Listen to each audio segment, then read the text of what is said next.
we are dealing with the journey of destiny. All week long, we've been talking about destiny. It's the text, the talk, and the takeaway. This morning, the text is Genesis 22 and 12. I want you to get this. It's the NIV translation. The NIV translation. And this is what it says. Listen closely. Now, underline that word now. Now, God talking to Abraham. Now I know that you fear God because you have not withheld your son, your only son. Now I know. God talking to Abraham. You already know he's on Mount Moriah. He is about to sacrifice his son. And now God speaks. We jump over what is happening in this text, theologically and biblically. Let's drill real deep. Now, God is saying, when you use that word now, he's saying, now I understand. Now I know that you will sacrifice your son, your only son, which is not his only son. Now remember, he had another son with Hagar, but this son is his only son because this is the son of the promise. And I want you to get the fact that God has said the word now. What are you saying, Bishop? I am saying that up till now, God has not known what Abraham would do. I know that you have been told all your life that God knows everything. I'm about to shake your world. God knows all possibilities, but he does not know what you're going to do until you decide to do it. I know that's hard. I want you to go back and read that word. Now I know. God knows all possibilities. Now, if God knew that you were going to do this, that, or the other one, that would have mean that he has taken away your free will. I got to get you this before I can get you to talk. If he takes away your free will, then God has not been true to what he has done in the book, in the Garden of Eden. Because he loves you, he gives you a free will because he does not want to coerce you into loving him and being in relationship with him. Therefore, he gives you a free will. As a result of him giving you a free will, he has to let you make the decision. Then he knows what you're going to do. Come here, let's go deeper. Now, in order for him to do that, it's just like if God knows that you're going to do this, that, or the other, then God has a responsibility to stop you.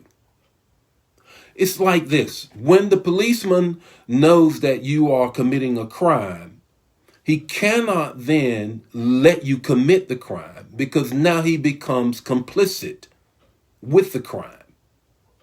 So God gives us decisions that we have to make. You got to get this before I get into the other things. And so to Abraham, he says, Abraham, we've been at this a minute.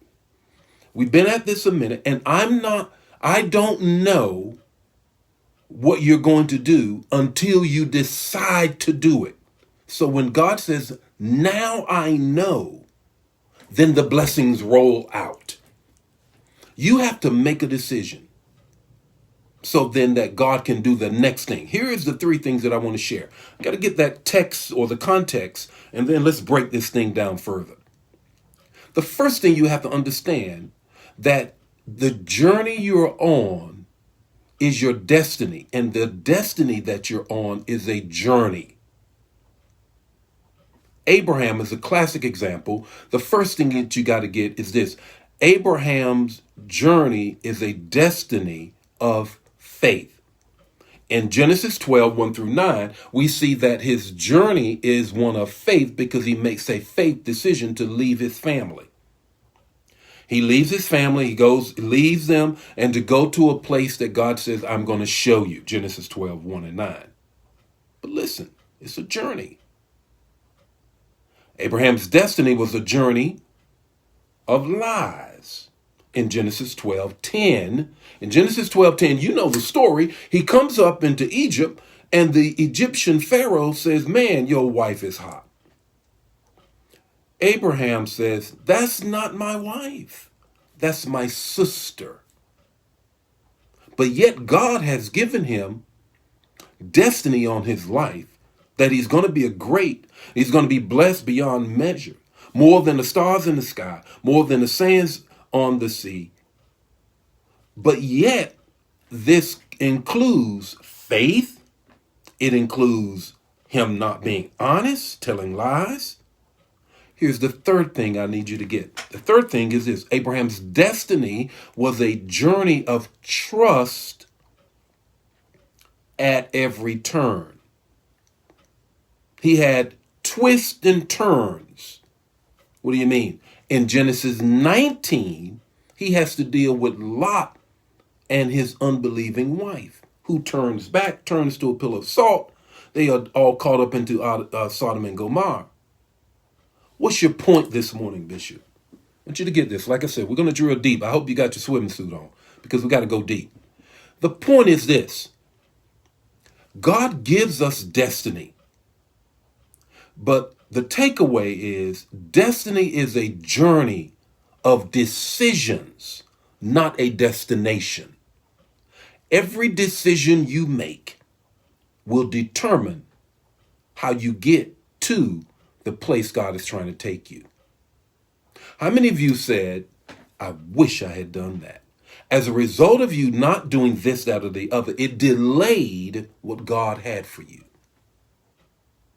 And then there are other times when you have made the right decision and it sped up what God has for you.